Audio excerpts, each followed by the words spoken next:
You know what's wild? Most people spend their entire lives working with money, but they've never actually understood how it works. Not the textbook definition. I'm talking about the real system, the invisible architecture that decides whether you'll struggle or sleep peacefully at night. Here's the thing. Nobody explains it because the people who benefit most from you not knowing, they're the ones writing the rules. And in the next few minutes, I'm going to show you exactly how you've been playing a game without ever learning the actual rules. Let me ask you something. What is money? Most people say it's a medium of exchange, a store of value. And that's technically true, but it's incomplete. Because really, money's just trust. It's a collective agreement that this piece of paper, or these numbers on a screen, have value. Fiat currencies, like the dollar, have no intrinsic worth. Their value depends entirely on public confidence. And that's the first illusion. When you get a paycheck, you're not getting wealth. You're getting a claim on wealth, a promise. The moment people stop believing in that promise, it evaporates. If tomorrow everyone woke up and decided the dollar wasn't worth anything, it wouldn't be. The government couldn't stop it. It only works because we all agree it works. Centuries ago, a small group realized that if they could control that agreement, that trust, they could control everything. And so they did. They built banking systems and institutions to make money seem mystical, something you couldn't possibly understand. And it worked. Most people never question what money is. They just use it. And if they don't have enough, they blame themselves. That's not an accident. That's by design. So let me walk you through how the actual system works. When you deposit money in a bank, the bank doesn't just keep it. It loans it out. This system is called fractional reserve banking, where banks are only required to hold a fraction of their deposits in reserve. But here's the part that will make your brain hurt. The bank lends out money that doesn't exist yet. They create it digitally by making loans. Every dollar in the system beyond the physical currency is a debt that someone owes to a bank. Think about that. Your salary, the money in your account, a huge portion of it only exists because someone, somewhere, is paying interest on a loan. If they default, that money effectively disappears from the system. And here's where it gets darker. The system requires debt to grow. It requires perpetual growth. Why? Because every loan has interest attached. If a bank creates $1 million in loans with 5% interest, it has created $1 million in the economy. But it's also created a requirement for $1,050,000 to exist to pay it back. Where does that extra $50,000 come from? More loans, more debt.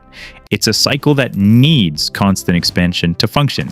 It's not a bug, it's a feature. The people who created this system understood that most people would rather feel rich living in debt than feel poor being free. They engineered a culture where debt is normal, and the statistics are insane. The average American household now carries over $154,000 in debt. And that's just households. The US national debt surged past $37 trillion in 2025. And most people think it's their own fault. They think they're not good with money. But they're not bad with money. They're just playing a game where the rules were written by people who win when they lose. But the first step to changing any game is to finally learn the rules. You might be thinking, okay, the system is designed for debt, but I could still opt out, right? I could just not participate? And technically you're right, you could. But the system has built-in layers of psychological hooks to make sure most of us never even try. First, there's the status effect. Money isn't just for survival anymore, it's about signaling that you've made it. And the system has made sure the way you signal that is by consuming expensive things. The house, the car, the phone that costs more than a month's rent. You weren't born wanting these things with this intensity. You are trained to want them through ads, social media, the people around you. And the most genius part, the system lets you have them before you can afford them. That's what debt is. It's time travel for consumption. You get to feel rich today and you pay for it for the next 30 years. But here's what's terrifying. While you're paying, you can't afford to take risks. You can't quit the job you hate. You can't start a business. You're trapped, not in chains, in comfort. The people at the top of the system rely on this. They know that people with debt are predictable and controllable. So they create financial products designed to confuse you and extract fees. Overdraft fees, annual percentage rates that are high sky, credit card minimums designed to keep you paying interest forever. It's not complicated by accident. It's complicated on purpose. Because when you don't understand the system, you blame yourself when you fail within it. And when you blame yourself, you don't get angry at the system. Now, let me show you how the other half lives. The people who actually understand money. They don't use debt the way you do. They use it as a tool. Here's the difference. When you borrow money, you borrow to consume. You buy a car, take a vacation. Your debt goes up, but your assets stay the same. When a wealthy person borrows money, they borrow to invest. They buy a property, start a business, purchase stocks. Their debt goes up, but their assets go up faster. And here's the magic. The interest they pay is often tax deductible. So while you're paying interest with after-tax dollars, they're using a tax advantage to fund their investments. It's the same tool, but when you use it, it enslaves you. When they use it, it enriches them. This is where compound interest becomes the most powerful force in finance. Not on your debt, on their assets. If you invest $10,000 at a 10% annual return, after 40 years, you have over $450,000. But here's the catch. You need money first to invest, and the system ensures most people are too busy servicing debt to ever get there. The wealthy often start with generational wealth. That gives them a head start. By the time they're 30, their assets are already generating income. Meanwhile, the average person is just starting to get ahead in their 50s, right as they need to prepare for retirement. The math was never meant to be in your favor. So here's what I want you to understand. Knowing how the system works doesn't magically free you from it, but it does something far more important. It lets you stop blaming yourself for being trapped in it. And that changes everything.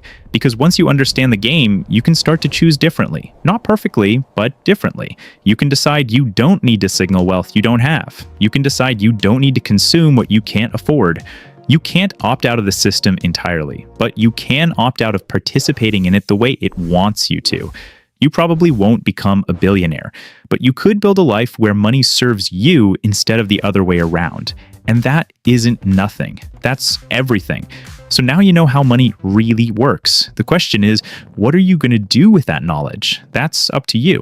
If you found this eye-opening or want to explore more untold truths about finance, hit that subscribe button below.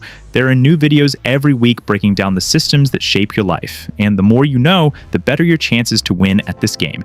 That next episode might just be the one that changes everything for you. So don't miss it. Thanks for watching.